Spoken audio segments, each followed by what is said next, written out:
Hello, and welcome back to the Empower Her podcast. Do you know that feeling after a huge push, a big project, a launch, or a season of hustling, when you've reached your goal, you finally slow down and suddenly you just can't get yourself to care about anything? You feel tired, you feel numb, you maybe feel unmotivated. That's what I call the productivity hangover. And so many times where I've been working towards a goal, I finally get to the goal and I don't feel as excited as I thought I was going to be. Or maybe I feel excited for a moment and then the moment fades, right? And that's because I spent so much time and energy trying to get to the end goal that I feel exhausted, I feel tired, and I feel absolutely worn out. So what I really want to talk about in this episode is if you're someone that's been in go mode and now you feel like you've hit a wall, it's not that you're lazy, you're not losing your edge, you're just coming down from a season of doing. So I want to talk about what the productivity hangover is, why it happens, and how we can actually rest without guilt so that we don't have a productivity hangover, and how we can actually start living our lives in the moment and not just for the end goal. So what is a productivity hangover? So the productivity hangover is the crash that happens after extended periods of time when you're productive, when you're in high stress, or when you've reached a big goal or achievement, right? You've probably been running on adrenaline, dopamine, cortisol, and when the project or that season ends or you've hit that goal, your system suddenly just drops. You go from being hyper-focused and energized, right, when you're trying to reach that goal, to feeling flat, depleted, or potentially even anxious. And the reason this happens is because this is your nervous system regulating, right? It's saying we can't sustain this hyper intensive pace for this long, right? So an example of this is when I was in corporate, I worked really hard to get promoted. I was at my company for almost 7 years and I was promoted 4 different times, right? Which is pretty impressive. And by the time I got to the point where I was promoted, I couldn't even get excited because I was well, I've already been doing this whole time. I just haven't been paid or given the title. And I felt so burnt out. And I felt like the reward wasn't even honestly worth the effort that I put into it, right? Or, when I was starting my business and I started my podcast, I would, before I would go on vacation, I would make sure that I would do a bunch of podcast episodes in advance, create a bunch of content in advance. And I was so burnt out that I couldn't actually rest enough on vacation to make up for how burnt out I was for the few weeks before I went on vacation. And that was this hangover that I was feeling. My body was trying to catch up to being ambitious. It was feeling overworked and my nervous system was completely burnt out. So obviously now I do things differently. I don't do that anymore. But I really had to learn okay, am I just trying to check off a list so that while I'm on vacation, podcast episodes can go out? I just want to check it off and say that oh yeah, I'm always on, I'm doing these things, but did it actually serve me? Probably not. So why do we actually keep ending up here, right?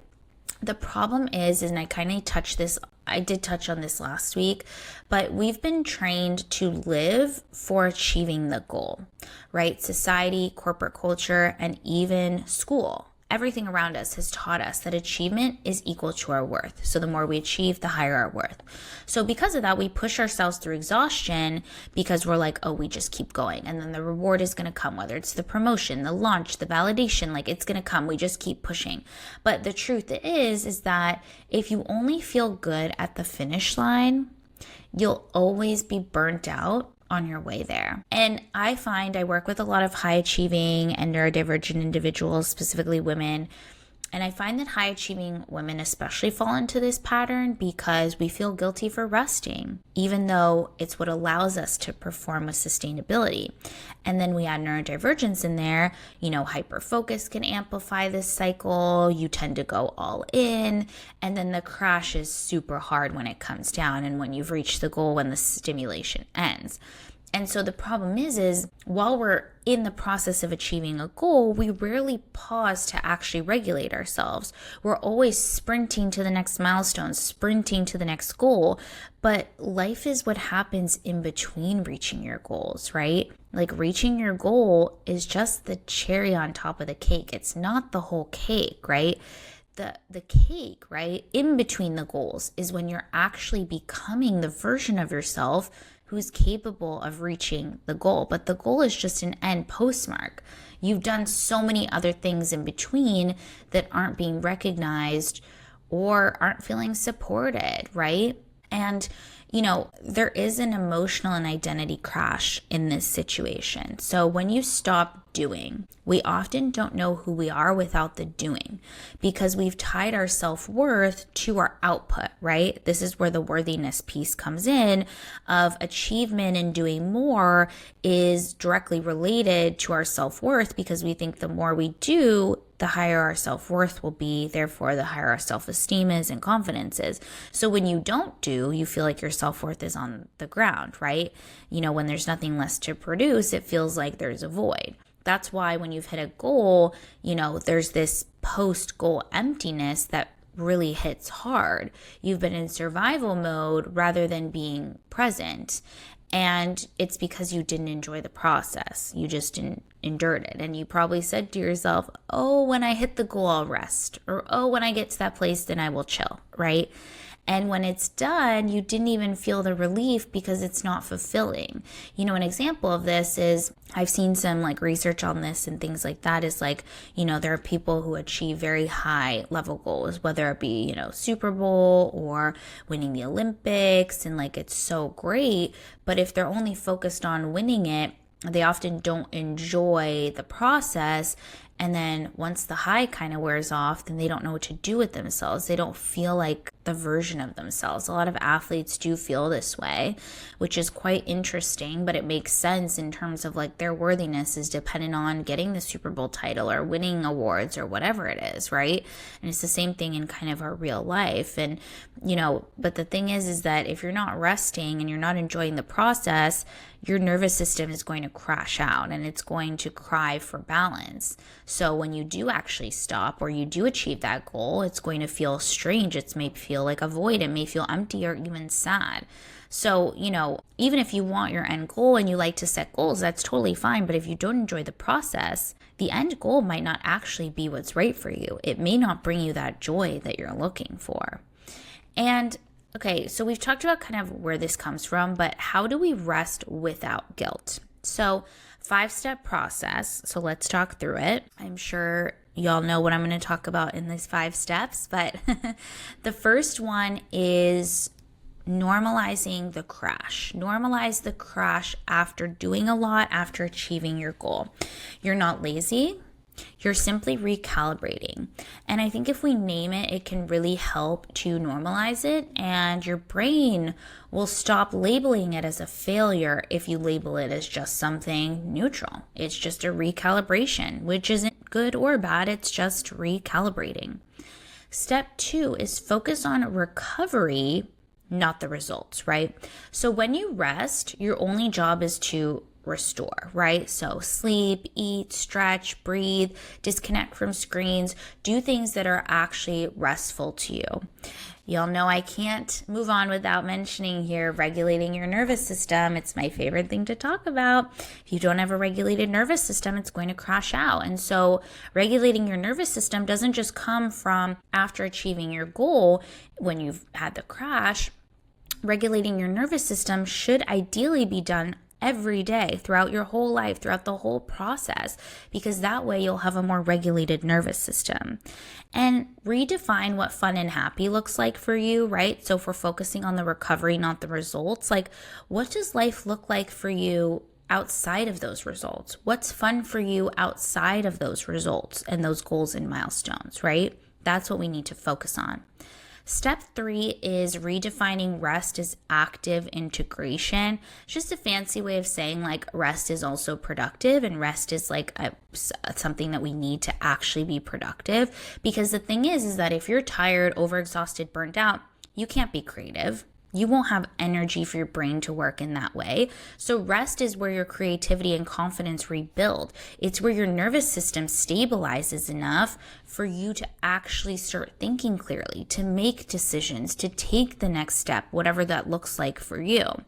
And so instead of really trying to focus on that, let's redefine what rest looks like. Let's look at it as a positive, something that you need. Step 4 is reconnecting with the process. So this is what we talked about, is not just focusing on the end goal, but focusing on the process. So instead of living for the end goal, learn to enjoy the small steps that actually get you there, right? So ask yourself, what would it look like to feel good while working towards this? Not just when it's done, right? Bring some play, some pleasure into the process. Not like that, although, if that's your thing, go off. But finding the fun in the process, finding the joy in the process, that's how you make success sustainable. That's how it's sustainable, okay? And then step 5 is build in cycles of rest proactively. So if you only rest when you crash, you'll always crash. So instead, schedule rest the same way you schedule productivity. Think of rest as productivity and schedule it in. Make it a part of the plan, not a reward. Rest is not a reward. Rest should be a basic aspect of your everyday, right? I always tell everyone, you should schedule rest and fun into your calendar as if it were any other important thing in your calendar. There is actually nothing more important than rest and fun. Really, truly, at the end of the day. So if you're feeling empty after hitting a goal, if you're feeling this lull, if you're feeling this productivity hangover, again, it doesn't mean you're ungrateful. It doesn't mean you're broken. It doesn't mean that goal is invalid. It just means that your body may be burnt out. Your body may be asking for that balance, right? And having this productivity hangover is just your body saying hey, you need to slow down and try to start living for the process, not just the finish line. So I have a couple of reflection prompts. So grab a pen and paper if you want to write these down, or in your phone. So reflection prompt 1 is, where have I been sprinting toward outcomes instead of enjoying the process? Number 2 is, what would it look like to make progress feel good again? And number 3 is, how can I build rest into my routines before I crash? Okay. So think about these, journal on these. I think these will be super, super helpful.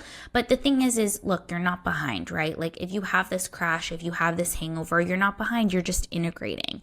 The rest is part of the work. So try to think of the whole process as the main goal rather than reaching the end milestone. Again, that's just the cherry on top. Try to enjoy yourself in the process. And if you do that, you won't need to keep recovering from the whole process, and you'll enjoy your goals even more. Alrighty? If you enjoyed this episode, please give it a 5-star review. It really encourages me to keep making more episodes for y'all, which I love doing. And of course, subscribe if you haven't already. I hope you all have an amazing, fabulous week, and I'll catch you in the next episode.